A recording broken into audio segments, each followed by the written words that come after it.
अस्सलामुअलैकुम, नमस्कार दोस्तों। केवीएल टेक्निकल यूट्यूब चैनल में फिर से एक बार आपका स्वागत है। फ्रेंड्स, आज के इस वीडियो के अंदर ये CRI 1.5 HP का ये मोटर है, इसको आज वाइंडिंग कर रहे हैं।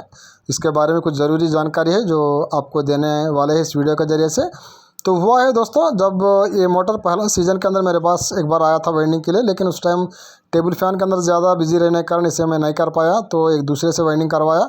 तो 2 महीने के अंदर ये जल चुकी थी। फिर दोबारा वाइंडिंग कराया तो 20 ही दिन के अंदर ये दोबारा जल गई। तो इस बार मुझे मेरे पास लाया तो रिक्वेस्ट करा तो आप वाइंडिंग करके दे, तो हमने वाइंडिंग किया है। तो जब मेरे पास लाया ये मोटर कुछ इस तरह से ये रहा था। तो रनिंग कॉइल के पीछे इस तरह से पेपर रखा था, क्योंकि इसके अंदर कॉइल टू कॉइल का जो साइज़ वेरिएशन जो रहता है वो बिल्कुल गलत था, तो इस वजह से पेपर रखना पड़ा। तो आज इसी के बारे में आपको बताने वाला हूँ। कॉइल टू कॉइल का साइज़ का जो वेरिएशन रहता है, चाहे कौन सा भी हो, चाहे मोटर हो, टेबल फैन हो, कौन सा भी हो, तो वो सही रहना चाहिए। तभी जाके इस तरह से पेपर रखने की ज़रूरत नहीं पड़ती। दूसरा फिनिशिंग भी है वो बहुत बढ़िया आती है, अगर आप कॉइल टू कॉइल का साइज़ का जो वेरिएशन रहता है वो सही कर पाते। पहला कुछ लेवल के बारे में आपको जानकारी दे देता हूँ। अब यहाँ पे आप देख सकते हैं ये CRI जेट सेंट्रीफ्यूगल पंप है। और अगर इसकी हार्स पावर के बारे में बात करें, HP के बारे में, आप यहाँ पे देख सकते हो ये 1.5 HP का ये मोटर है। और किलोवाट की बात करें तो 1.1 किलोवाट है ये। और इसी तरह RPM 2820 RPM है इसकी।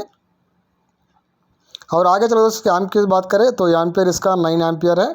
और कैपेसिटर के बारे में बात करें तो कैपेसिटर 40 MFD का कैपेसिटर इसके अंदर लगता है कंपनी की तरफ से। ये कंपनी की तरफ से लेबल के ऊपर कैपेसिटर का वैल्यू भी दिया हुआ है 40 MFD। तो चलो फ्रेंड्स, आगे चल के कुछ इसका वाइंडिंग के बारे में आपको बता देता हूँ। पहला हम इसका फिनिशिंग देखें, कॉइल का साइज देखें। अब बिल्कुल यहाँ पे बिल्कुल ओपन रख चुके हैं। रनिंग कॉइल के पीछे काफ़ी अच्छा जगह है।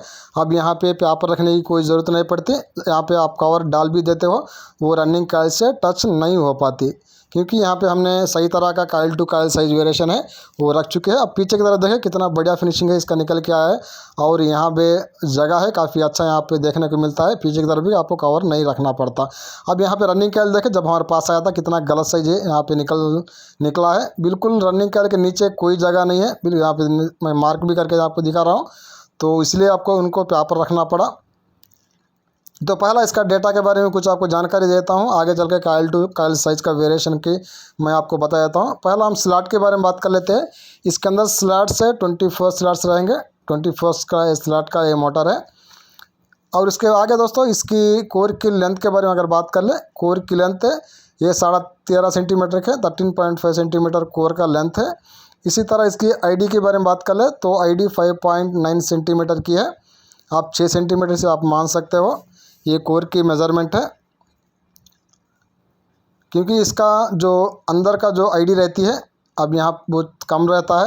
यहाँ पे हाथ आपका नहीं जा पाता वाइंडिंग करने के टाइम में, और लेंथ भी ज़्यादा रहती है, तो काफ़ी सीनियर मिस्त्री से वाइंडिंग कर सकते हैं। और रनिंग के अंदर यहाँ पे आप देख सकते हो ये डबल लेयर रनिंग के अंदर लगा है, 2 तार रनिंग के अंदर लगा है, स्टार्टिंग के अंदर सिंगल लेयर लगा है। तो टाइट वाइंडिंग रहती है इस मोटर की, क्योंकि हाथ भी नहीं जा पाता अंदर तक, ID कम रहती है इसकी। तो बहुत सावधानी से इसे वाइंडिंग करना पड़ता है। आप टेक्निक से वाइंडिंग करना पड़ता है, जोर नहीं लगाना पड़ता। अगर जोर लगाए तो ये वाइंडिंग नहीं हो पाती, क्योंकि रनिंग के अंदर डबल लेयर लगा है यहाँ पे। तो पहले दोस्तों रनिंग के पिच के बारे में हम बात कर लेते हैं। रनिंग की इसकी जो पिच रहेगी 1 to 6, 1 to 8, 1 to 10 और 1 to 12 रहेगी। 6, 8, 10, 12 का इसका पिच रहेगा। और सबके अंदर दोस्तों एक ही टर्न रहता है, 24 + 24 रहता है। 1 to 6 के अंदर 24 + 24, 1 to 8 के अंदर 24 + 24, 1 to 10 के अंदर 24 + 24 और 1 to 12 के अंदर भी 24 + 24, मतलब 48 टर्न से आपको सिंगल में हो जाते हैं। ये डबल का काउंटिंग है 24 + 24। और इसके स्टैंडर्ड वेयर गेज के बारे में बात करें तो 20 + 21 का तार लगता है, 20 और 21 का तार लगता है। अब उसके आगे दोस्तों मैं आपको वो ज़रूरी बात है जो कॉइल टू कॉइल का साइज़ का वेरिएशन रहता है उसके बारे में आपको बता देता हूँ। तो 1 to 6 का जो साइज़ रहता है, पहला आप यहाँ पे देखें ये 4 कॉइल बाहर के है, 6 से 8 है, 10 है, 12 है। बिल्कुल बढ़िया साइज़ है। हमने इसका काइल टू काइल का साइज़ का वेरिएशन रखा है, तो उसको भी मैं आपको डायरी के अंदर नोट करके आपको बता देता हूँ, तभी जाके इतना बढ़िया फिनिशिंग है उसका निकल के आती है। अगर काइल का साइज़ गलत रहता है तो ये फिनिशिंग है वो नहीं आ पाती। अब यहाँ पे आप देखें तो 1/6 का जो पहला काइल है दोस्तों, उसका जो काइल का साइज़ हमने रखा है 41.5 सेंटीमीटर रखा है। ये 1/6 का साइज़ है। उसके आगे 1/8 का जो साइज़ हमने रखा है उसको भी मैं आपको यहाँ पर नोट करके बता देता हूँ। 46.5 सेंटीमीटर रखा है। अब मतलब ये हुआ 1/6 और 1/8 दो काइल का जो काइल टू काइल का साइज वेरिएशन रहता है वो 5 सेंटीमीटर का रहता है। ये इंच नहीं दोस्तों, सॉरी, ये सेंटीमीटर का रहता है। 5 सेंटीमीटर 1/6 और 1/8 के काइल का साइज़ का वेरिएशन रहता है। और उसके बाद दोस्तों 1/10 का काइल आ जाता है। 1/10 का काइल का जो साइज़ हमने रखा है उसको भी मैं आपको लिख के बता देता हूँ, आप नोट कर ले। 52 सेंटीमीटर रखा है दोस्तों हमने, मतलब 5.5 सेंटीमीटर का यहाँ पे वेरिएशन लिया है।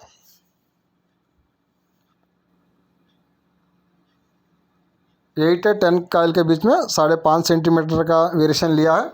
उसके आगे 1/12 है दोस्तों। 1/12 का भी मैं यहाँ लिख के बता देता हूँ आपको। यहाँ पे 58 सेंटीमीटर का हमने साइज़ लिया है, मतलब यहाँ पे 6 सेंटीमीटर का हमने वेरिएशन लिया है 10 और 12 के बीच में। इस तरह से अब देखें 6-8 में 5 सेंटीमीटर और 8-10 में 5.5 सेंटीमीटर, और उसी तरह 10 और 12 में 6 सेंटीमीटर। इस तरह से हमने वेरिएशन लिया है, तभी जाके इतना बढ़िया साइज़ है वो निकल के आया है। और यहाँ पर रखने की भी हमें कोई ज़रूरत नहीं पड़ती, क्योंकि रनिंग काइल्स के पीछे कवर के लिए काफ़ी अच्छा जगह है, हमें वो देखने को मिला है। अब यहाँ पे देखें काफ़ी ज़्यादा जगह है यहाँ पे हमें देखने को मिलता है, पीछे की तरफ और आगे तरफ दोनों तरफ से भी। तो ये दो बातें आप नोट कर ले, काइल टू काइल साइज़ को भी आप नोट कर ले। उसके आगे स्टार्टिंग डेटा भी आपको बताता हूँ। स्टार्टिंग का जो पिच रहता है ये 1/10 और 1/12 रहता है, दो काइल का सेट रहता है। और 46 और 46 टर्न दोनों के अंदर आपको सेम रहेंगी। और स्टैंडर्ड वेयर गेज रहेगा, ये 20 नंबर का तार लगेगा इसमें। और यहाँ पे काइल के टू काइल का साइज़ का वेरिएशन भी मैं आपको बता देता हूँ। यहाँ पे 1/10 का जो काइल का साइज़ हमने रखा है 51 सेंटीमीटर रखा है। हमने 1 सेंटीमीटर घटा है स्टार्टिंग के लिए, तो रनिंग में 52 था, स्टार्टिंग में 51 सेंटीमीटर लिया है। और 1/12 का जो साइज़ लिया है 58 सेंटीमीटर लिया है, मतलब हमने 6 सेंटीमीटर का यहाँ पे वेरिएशन रखा है 10 और 12 के बीच में। 6 सेंटीमीटर का यहाँ पे coil to coil size variation रहता है। तो ये साइज़ है दोस्तों, coil to coil variation size है। और कैपेसिटर जैसा कि मैंने आपको बताया 40 MFD का इसके अंदर कैपेसिटर आपको लगाना पड़ता है। ये CRI का 1.5 HP का ये जेट सेंट्रीफ्यूगल पंप है। तो इसे आप स्क्रीनशॉट ले, अपने डायरी में नोट कर ले। तो अगर ये स्टार्टर आता है तो इस तरह से आप coil to coil size variation रख के इसको आप वाइडनिंग कर सकते हो। तो आगे चल कर दोस्तों, अब तो सीज़न थोड़ा ठंडा हुआ है, मोटर के वाइंडिंग के वीडियोस भी बहुत जल्दी हमें चैनल के अंदर लाने वाले हैं। तो ये सीज़न में हमने ये पहला मोटर वाइंडिंग किया था, तो ज़्यादा बिजी रहने के कारण वाइंडिंग नहीं कर पाए मोटर्स के। तो आगे चल के वाइंडिंग के मोटर्स वाइंडिंग करके लाएंगे। तो आप देखें बढ़िया फिनिशिंग इसका निकल के आ चुका है। आशा करता हूँ वीडियो आपको पसंद आई होगी। वीडियो पसंद आई वीडियो को लाइक करें, वीडियो को शेयर करें। चैनल अब तक सब्सक्राइब नहीं किया चैनल को सब्सक्राइब करके बेल आइकन को प्रेस कर लें। मिलेंगे अगली वीडियो में, तब तक के लिए जय हिंद जय भारत।